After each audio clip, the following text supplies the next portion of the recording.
Viyana'ya mı yoksa Türkiye'de bir şehre mi geldik? İnanın belli değil. Atatürk'ün de zamanında geldiği, içinde kahve içtiği bir kafe. Sarayla tiyatro arasında da gizli bir tünel varmış. Bir düzen yok. Herkes hurra otobüs gelince akın etti. Hatta hala Osmanlı'nın attığı bazı toplar duvarda görülebiliyor. Ancak bugün bu bina dünyanın en estetik binalarından biri olarak kabul görüyor.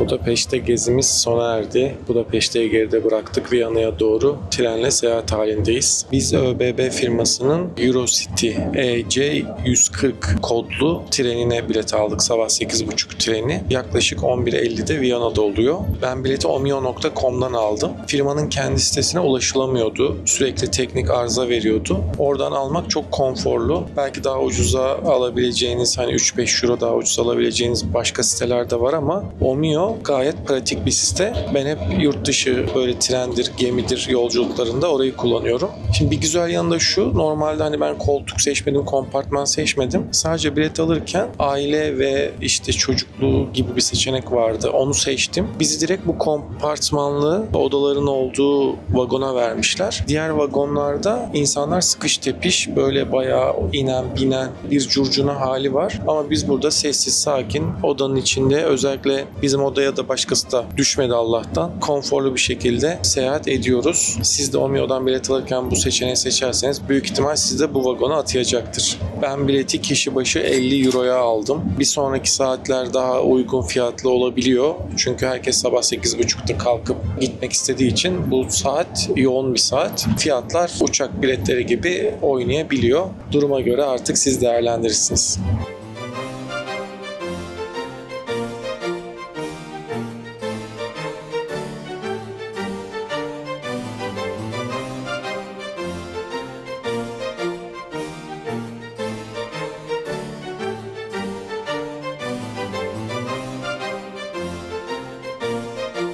Evet, 2 saat 50 dakikalık bir tren yolculuğuyla Budapeşte'den Viyana'ya geldik. Şimdi Stadtpark'tayız. Burası şehrin yine dinlenme ve nefes alma merkezi. Asil'in uyku molası. Gördüğünüz gibi 1 saattir kuş sesleri eşliğinde uyuyor. Viyana'ya mı yoksa Türkiye'de bir şehre mi geldik? İnanın belli değil. Önüm, arkam, sağım, solum her taraf Türk. İstisnasız hem bayram dolayısıyla gelen, turistik olarak gelenler hem de zaten halihazırda Viyana'da yaşayan Türk vatandaşlar merkeze akın etmişler. Dolayısıyla ben bu vlogları kendimize baştan olması adına çekiyorum. Sakın altına gelip lokaller yalnız şurada, lokaller şuraya gitmiyor, lokaller bunu yemiyor demeyin. Bu sadece turistik amaçlı gidenler için çekilmiş bir vlogtur. Nokta.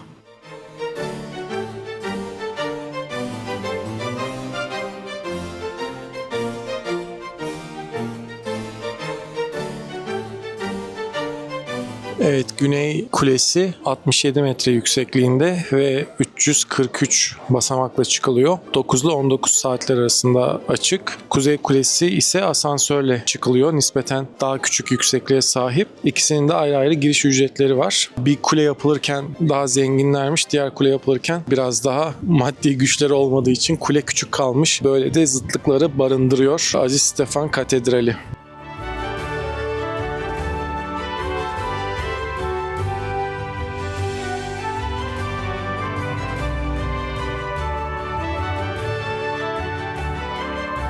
Evet, katedralin en dikkat çekici özelliklerinden biri zikzak desenli ve renkli çatısı. Çatısında Avusturyalıların simgesi olan kartal simgesi bulunuyor. Havadan baktığında da net bir şekilde görülebiliyor. Kuzey Kulesi'nde de büyük bir çan var. Bu da 2. Viyana kuşatmasından sonra Osmanlı'nın burada bırakıp gittiği toplar eritilerek elde edilmiş ve kuleye asılmış. 1683 Viyana kuşatmasında Osmanlı'nın saldırısından da halk korunmak için bu katedrale sığınmış. Hatta hala Osmanlı'nın attığı bazı toplar duvarda görülebiliyor. Temsili olarak bazılarını bırakmışlar. Ayrıca Mozart hem bu katedralde evlenmiş hem çocuklarını bu katedralde vaftiz yapmış. Böyle de tarihi şahsiyetlerin de bu katedrale bir bağı bulunuyor. Adını veren Stefan, Budapeşte'de de bir Stefan vardı biliyorsunuz. O onunla farklı. Bu Aziz Stefan Hristiyanlığın ilk şehidi olarak kabul ediliyor ve Hz. İsa çarmıha gerildikten sonra milattan sonra 1 yılında Kudüs'te yaşayan bir din adamı.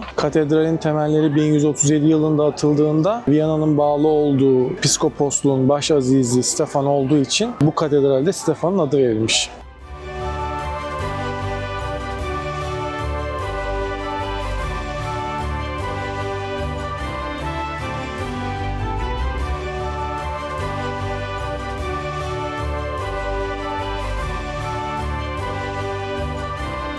Evet, Viyana'da yeni güne Belvedere Sarayı'nda başladık. Burası Osmanlı'ya karşı 18. yüzyılda başarılar kazanan bir prensin yazlık sarayı olarak inşa edilmiş. Burası aslında tek bir saray değil, büyük bir orta bahçeyle birbirine bağlanan yukarı Belvedere ve aşağı Belvedere diye iki binadan oluşuyor. Yukarı Belvedere daha büyük ve devasa. Burası genel resmi kabuller için kullanılıyormuş. Aşağı Belvedere ise daha çok prensin günlük hayatını geçirdiği bir noktaymış. Günümüzde de burası önemli sanat koleksiyonlarına ev sahipliği yapıyor. Özellikle Gustav Klimt'in Öpücük isimli eseri Yukarı Belvedere Sarayı'nda görülmesi gereken önemli tablolar arasında yer almakta. Ama size tavsiyem özellikle yazın buraya seyahat ediyorsanız ya çok erken gelin ya da güneş batarken gelin. Çünkü çok bir gölge alan yok, devasa bir bahçe ve güneşin altında yanmamak elde değil.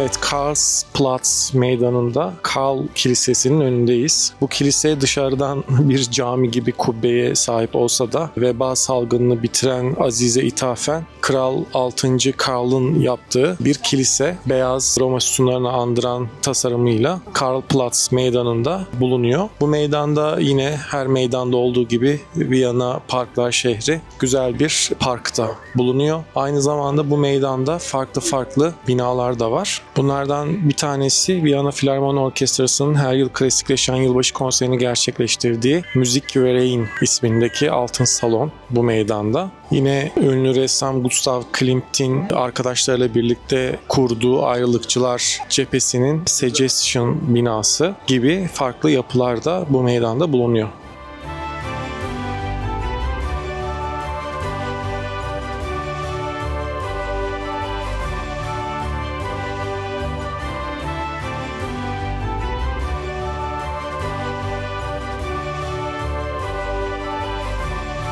Evet, Viyana Opera binası. Biz asil büyüyünce ayrıca buraya gelip aslında bir operada izlemek lazım. Çünkü burası sanatın gerçekten başkenti denilebilir. Çok güzel opera gösterileri de oluyor. Bu bina ilk açıldığında halk tarafından tren garına benzetilmiş ve yoğun eleştirilere maruz kalmış. Gerçekten dışarıdan bakıldığında tren garını andırıyor. Hatta mimarlardan biri bu eleştirilere dayanamayıp intihar etmiş. Diğer mimar da 2 ay sonra kalp krizinden gitmiş. Ancak bugün bu bina dünyanın en estetik binalarından biri olarak kabul görüyor. 1945 yılında 2. Dünya Savaşı'nda da bu bina bombalanmış ve çıkan yangında ana sahne tamamen küle dönmüş. Sonrasında 1955 yılında Avusturya halkı ekonomik zorluklara rağmen bu binayı tekrardan inşa etmiş. Hatta Beethoven'ın Fidelio eseriyle birlikte tekrar açılmış ve çalışmaya başlamış. Opera binasını geçtiğinizde de direkt olarak Aziz Stefan Bazilikası'na çıkan cadde Kärtner Straße, lise Almanca bilgilerimden İnşallah doğru söylemişimdir. Ünlü alışveriş caddesi. Birçok dünyaca ünlü marka burada bulunuyor. Gerçekten Viyana'da alışveriş çok canlı. Budapeşte bunun yanında gerçekten bayağı köy gibi kalıyor diyebilirim. Cadde tıklım ve burada tabii tax free için 75 euro. Limit biraz daha düşük. Dolayısıyla çok küçük alışverişlerle bile tax refund alabiliyorsunuz.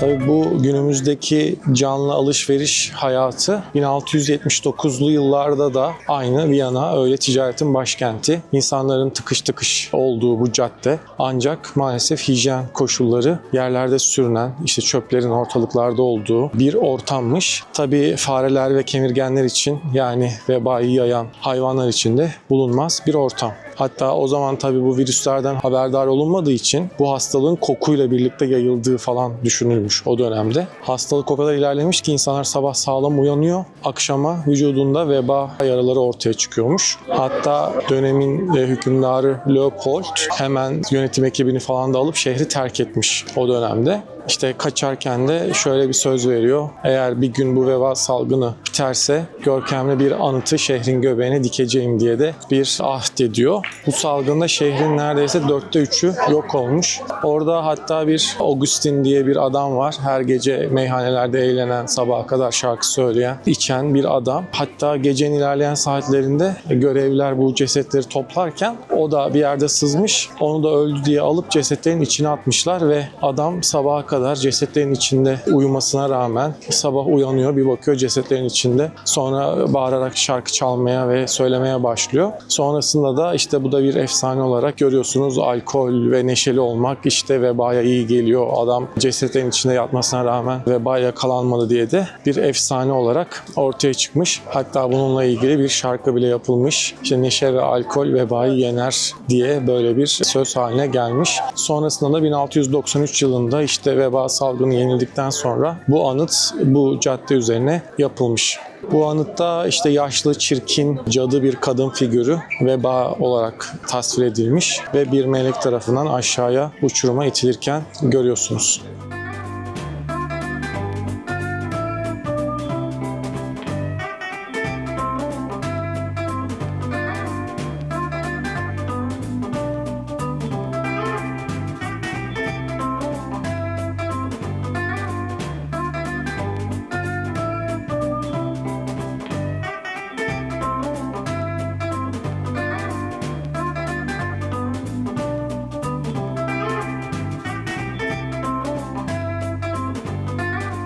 Umarım doğru okuyorumdur. Bu Figmüller restoranından çıktık. Burasıyla ilgili olarak bence kesinlikle gidilmesi gereken bir yer diyenler, bir de aşırı abartı işte gitmeye gerek yok diyenler var. Hani iki taraf var. Ben bence gidilsin diyenlerden olmuş oldum. Burası benim yine Viyana'ya 3. gelişim. İlk iki seferinde param yoktu. Buraya hiç düşünmedim bile yani hani. Şimdi bu seferkinde de geldiğimizde dedim ki ya zaten operaya gidemiyoruz. Bari şu hani klasik deneyimleri deneyimleyelim bu sefer dedik. Ve bence iyi ki yedik. Pahalı mı diyeceğim? Bence çok pahalı değil. Restoran çok güzel. Çok güzel bir deneyim sunuyor bence öncelikle. Eğer rezervasyon bulabilirseniz kesinlikle gelin derim. Rezervasyon bulamazsanız da mekan 11.30'da açılıyor. 11.30'da biz hani son günlerde bakarsanız eğer gelmeden önce rezervasyon yaptırmadıysanız gelmeden önce bakabilirsiniz. Ben bugün 11.30 için olan slot açılmıştı. Onu buldum. Muhtemelen bir sonraki günün sabahı eğer boş gibi gözüküyorsa orayı açık tutuyorlardır diye düşünüyorum. Sabah 11.30'da burada sıra vardı. Tüm 11.30 rezervasyon olanlar gelmişti. Ama mesela sormadılar hani o booking confirmation'ı gösterme falan gerekmedi. O yüzden hani doğrudan 11.30'da gelseniz boş masalar da vardı hala. Şansınızı deneyebilirsiniz bence. Domuz etli olan şinitzel 22 euro, dana etli olan 29 euroydu. Porsiyon gayet büyük. Hani yanına patates salatası söylediğinizde 35 euro gibi oluyor. 2 kişi yiyebilir. Hani bu fiyata zaten hani burada yiyebileceğiniz şeyler çok sınırlı. Hani bir öğleni bence burada geçirilebilir ya da akşam burada geçirilebilir. Hani bunu yemeseniz, gitseniz Türk döneri alsanız zaten yine kişi başı minimumda harcayacağınız para zaten 10-15 euro. O yüzden bence bu deneyim için değer.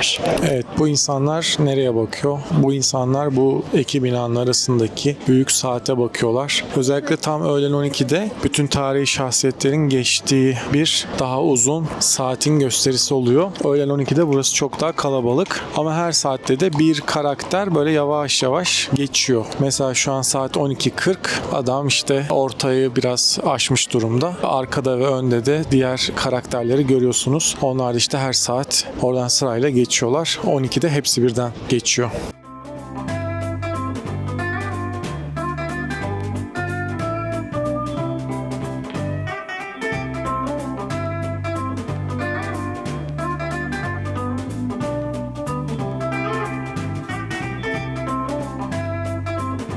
Evet, Ferstel pasajı çok keyifli bir pasaj. Aynı zamanda burada Cafe Central diye tarihi de bir kafe bulunuyor ama şu an tadilatta olduğu için kapalı. Bu Cafe Central aynı zamanda Atatürk'ün de zamanında geldiği, içinde kahve içtiği bir kafe. Açık olduğu ancak biz maalesef tadilatta olduğu ve geçici olarak kapalı olduğu bir döneme denk geldik. Evet, 1873 yılında açılan Cafe Landmann'dayız. Şansımıza da böyle lunch dedikleri alana aldılar bizi. Burası direkt Ringstraße üstünde bulunuyor. Karşımızda parklar, saraylar manzarasıyla kahvemizi yudumluyoruz. Tabii Kafe Sentral tadilatta dedim ama Atatürk'ün bir diğer oturduğu kafede burası. Ve burası çok eski tarihe sahip olduğu için birçok ünlüye de ev sahipliği yapmış. Mesela Freud sık sık buraya gelirmiş, hastalarını burada gözlemlermiş. Onun dışında Hillary Clinton gibi önemli devlet insanları da Viyana'ya geldiğinde bu kafeye uğrayıp toplantılarını vesaire burada yapıyorlarmış. Atatürk de böbrek rahatsızlığı dolayısıyla Viyana'ya termal tedaviye geldiği bir dönem olmuş. O geldiği dönemde de bu kafeye uğramış ve hatta bu kafe web sitesinde de önemli tarihi şahsiyetler altında Atatürk'ten hala bahsetmekte. Evet, şimdi Landmann kafedeyiz ve melanj kahvem geldi. Şimdi şöyle bir kahve, yarı yarıya kahve ve süt içeriyor aslında. Oransal olarak bir farklılık var sadece. Şimdi Viyana'ya aslında kahveyi biz getirmişiz. Viyana kuşatması sırasında biliyorsunuz biz geri çekilmek zorunda kalıyoruz. Geri çekilirken de ağır mühimmat, ganimetler vesaire birçok şey burada bırakılmış. Bu arada Apfelstrudel geldi. Elmalı turtamız da geldi. Türklerin Viyana kuşatması sırasında kaybetmelerinin sebeplerinden bir tanesi de bir tane Leh ajanı. Bu adam İstanbul'da çok uzun yıllar kaldığı için Türkçesi çok akıcıymış ve Osmanlı kıyafetleri giyerek bizim tarafa doğru geçmiş ve oradan edindiği bilgileri de sonrasında Avusturyalılara taşımış. Ve bu istihbarat sayesinde de savaşı kazanmalarında oldukça onlara yardımcı olmuş. Türkler geri çekildiğinde bıraktıkları ganimetler arasında bu içinde tam ne olduğu belli olmayan yeşil kahverengi çekirdeklerin olduğu bir sürü çuval varmış. Bunun ne olduğunu anlamadıkları için böyle deve yemi vesaire sanmışlar ve dökmeyi planlamışlar. Ama bizim burada devreye bu Leh ajanı girmiş. George Franz Kolchiski ismindeki bu adama kral demiş ki hani sen çok yardımcı oldun bize, ne istiyorsun bu hizmetlerin karşılığında? O da sadece bu yeşil kahverengi çekirdeklerin olduğu çuvalları istemiş. Çünkü İstanbul'da kaldığı için kahvenin nasıl demlendiğini biliyormuş. Bu kahveyi yapmış ama ve ilk kahveciyi de açmış aslında. Ama Viyanalılar bu acı kahveyi pek sevmemişler. O da burada bir iş adamı girişimciliğini kullanarak kahveyi süzmüş, telvelerinden ayırmış ve içerisine birkaç damla bal ve süt ekleyerek melanj kahveyi, o karışım kahveyi yapmış. Bu hale tabii tadı Avrupalılar için çok daha cezbedici olmuş ve şu anda aslında bildiğimiz kahve, süt, şeker olarak Avrupa'ya o kahvenin temelleri atılmış olmuş. Şimdi ben de melanjdan bir yudum alayım. Yani üst tarafı köpük olduğu için orası çok daha soğuk oluyor. Benim alıştığım normal kahvelere göre bence daha soğuk bir alternatif gerçekten. Ama tadı güzel mi? Güzel. Bu elmalı turtamızın yanında böyle krema geliyor. Beraber yiyoruz. Bir de çikolatalı saçar torta çok meşhur. Onun da nasıl okunduğunu bilmiyorum gerçekten. Ya onu ya bunu yiyecektik. Bu sefer de bunu deneyelim dedim.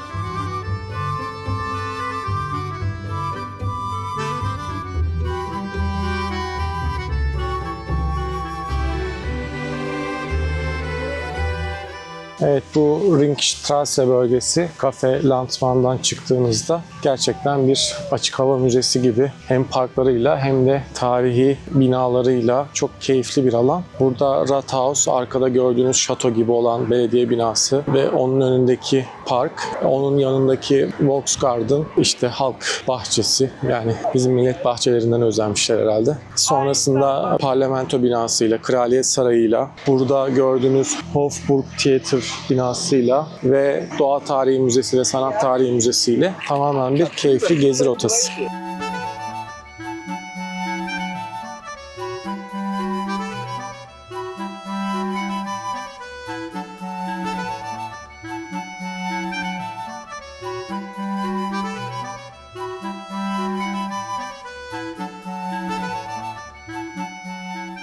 Volksgarten aynı zamanda bir gül bahçesi. Burada 400'den fazla çeşit ve 3000 kökten fazla gül bulunuyor. Bunlar çeşitli devlet başkanlarının zamanında getirdiği tohumlar da ekilerek üretilmiş ve her bir gülün dibinde kimin hediye ettiği, türü ve kaç yılında dikildiği pasaport gibi bir tabelada da yer alıyor.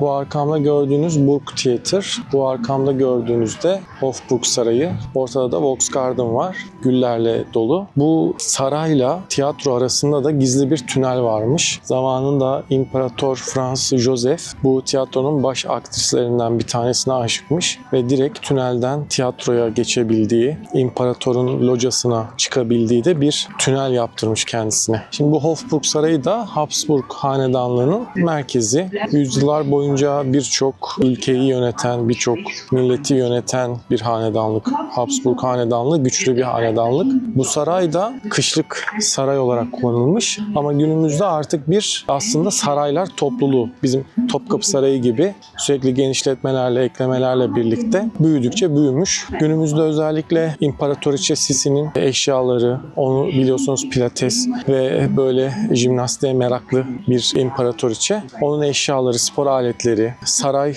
yaşamına olan tepkisini görebileceğiniz Sisi Müzesi ve çeşitli müzeler bulunuyor bu sarayın altında.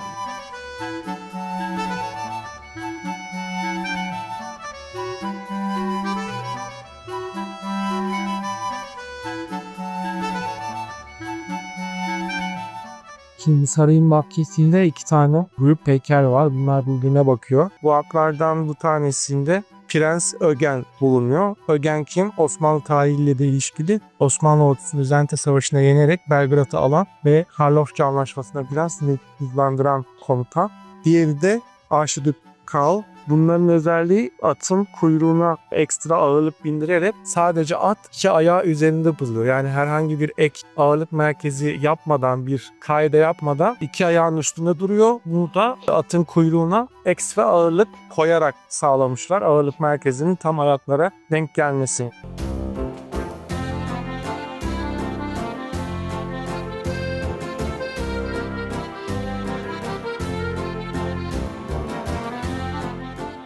Evet, arkamda İspanyol Birincilik Okulu'nu görüyorsunuz. Burası 460 yıllık bir tarihe sahip. Neden adı İspanyol peki? Çünkü Habsburg Hanedanı'ndan 1. Ferdinand İspanya'da büyümüş ve orada birincilik eğitimi almış. Sonrasında Avusturya'ya gelirken de yanında bir tane İspanyol at getirmiş ve buradaki bütün atlar işte o özel İspanyol ırkından şimdiye kadar türetilmiş. Bu atlar belli bir yaşa kadar siyah, kahverengi vesaire renkli olsa da genellikle 6-10 yaşına geldiklerinde renkleri tamamen beyaz hale gelen atlar ve bir atın eğitimi 8-12 yıl boyunca sürebilmekteymiş. 2008 yılına kadar sadece erkekler kabul edilirken 2008 yılında kadın biniciler de bu okula kabul edilmeye başlamış. Çok katı kuralları olan bir binicilik okulu da burada bulunuyor.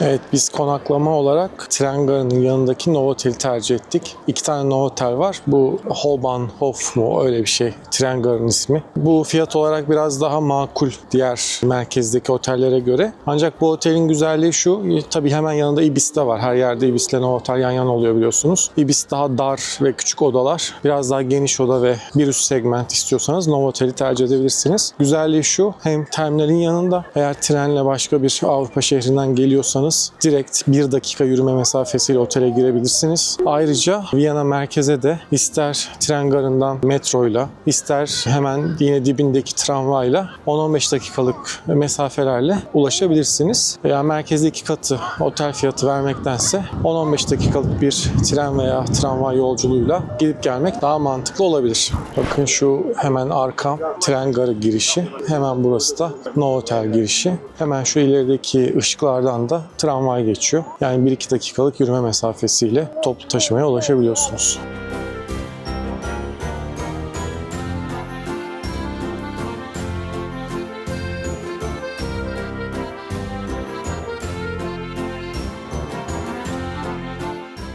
Evet, burada odalarda çekyat var. İstenildiğinde ekstra bir kişi yatak olabiliyor. Bu şekilde tutabilirsiniz. 10. kat manzara da şu şekilde.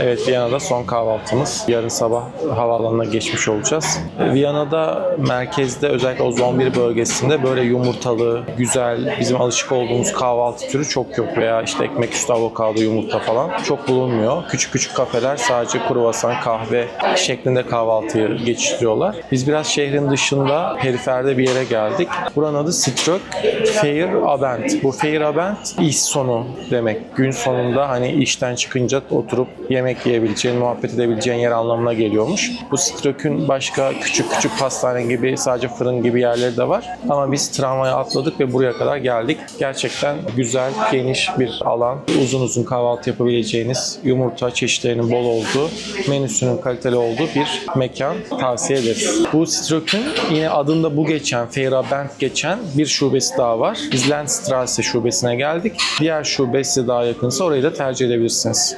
Bu scrambled eggs with vegetables. Mevsim sebzelerini kullanmışlar. Yanında salatası var. Sade olarak da bir de meyve söyledik ki asıl yiyebilsin diye. Ben standart kruvasan yumurta.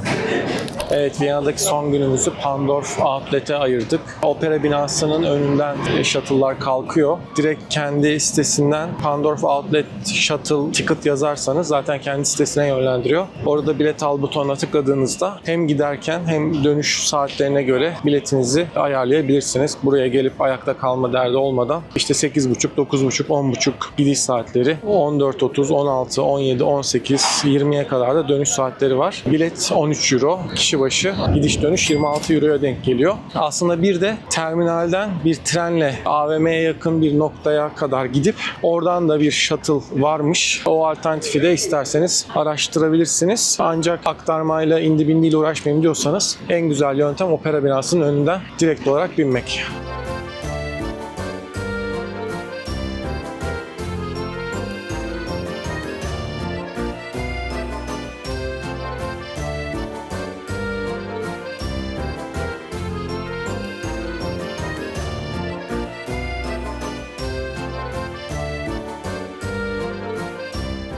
Evet, Outlet'ten geldik. Opera binasının karşısında Ayda kafede oturuyoruz. Burası Viyana'da çok görebileceğiniz bir zincir. Yazdığına göre de dünyanın ilk kahve zinciri olduğunu iddia eden bir yer. Outlet uygun fiyatlar var, yok değil. Her bütçeye göre işte üst segment, alt segmentte. Örneğin bir New Balance'da 70 Euro'dan 160, 170, 200 Euro'ya kadar modeline göre ayakkabılar var. Türkiye'de örneğin orada 100 Euro olan Türkiye'de 8.000 liraya satılıyor. Yani bir tık vergi iadesiyle aldığınızda ucuza geliyor. Crocs gördüğüm kadarıyla çok ucuzdu. 15 Euro'ya Crocs'lar vardı. Ancak Outlet'e gidiş ve dönüş gerçekten meşakkatli. Ben internetten alın bileti vesaire dedim ama internetten aldığınız biletin hiçbir aslında esprisi yok. Çünkü sadece size otobüse binerken tekrar para ödemeyle uğraşmamanızı sağlıyor. Yoksa koltuğunuz vesaire belli değil. Yani yine geç kalırsanız örneğin 9.30 otobüsüne ayakta kalabilirsiniz veya o otobüse binemeyebilirsiniz. Bunu garanti etmiyor. Yani biletli biri geldi, dur birini indirelim demiyorlar. Dönüşte de yine aynı şekilde. Saate bile bakmadılar. Biz 4 normal otobüsüne bilet almıştık ama 2.30'da dönmeye karar verdik. Direkt bindik ve belki aşağıda kalanlardan biri 2.5 biletliydi. Veya biniş aşamasında da bir düzen yok. Herkes hurra otobüs gelince akın etti. En son gelen örneğin Japon turistler vardı. Onlar ilk bindi mesela. Böyle biraz üstünkörü. Gelirken de ciddi güneş vuruyor. Otobüsün camlarında bir koruyucu vesaire de yok. Otobüsün kliması da çok kötüydü. Böyle zorlu bir yolculuk. Artısı eksini artık siz değerlendirin. Bence başka o tren opsiyonu da varsa onunla gitmek daha mantıklı olabilir.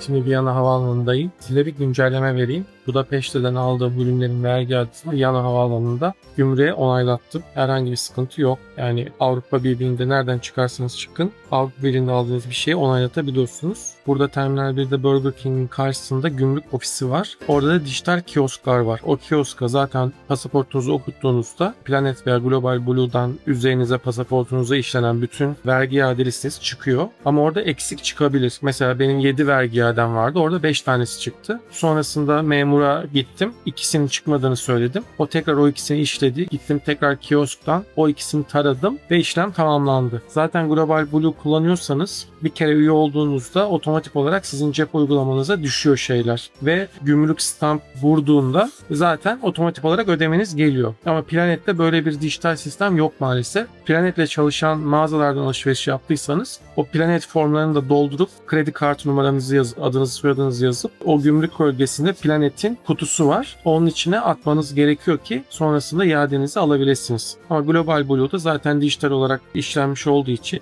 Gümrük memuru zaten onayladığı an bana bildirim geldi. Ödemeniz yakında yapılacak diye. Ben yine de Global Blue sandığına da Global Blue belgelerini attım. Bu da aklınızda olsun. Şimdi bu vergi ofisinin yanında Interchange diye turuncu logolu bir kiosk daha var. Bunlar direkt olarak nakit olarak almak isterseniz size aracılık yapıyorlar. Global Blue ve Planet logosu koymuşlar ama onların ofisi değil. Ve fatura başı 8 euro komisyon alıyorlar. Bence bu ciddi bir kan emicilik. Zaten aldığın vergi iadesi 15 euro 20 euro yani. Hani öyle yüklü bir faturan yoksa 8 euro ciddi bir rakam. O nedenle direkt kredi kartınıza iade talep edin.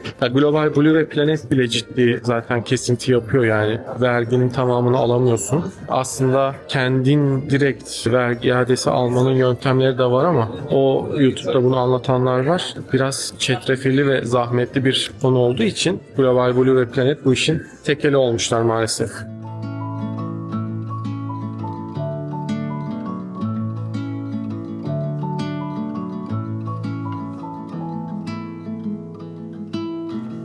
It takes so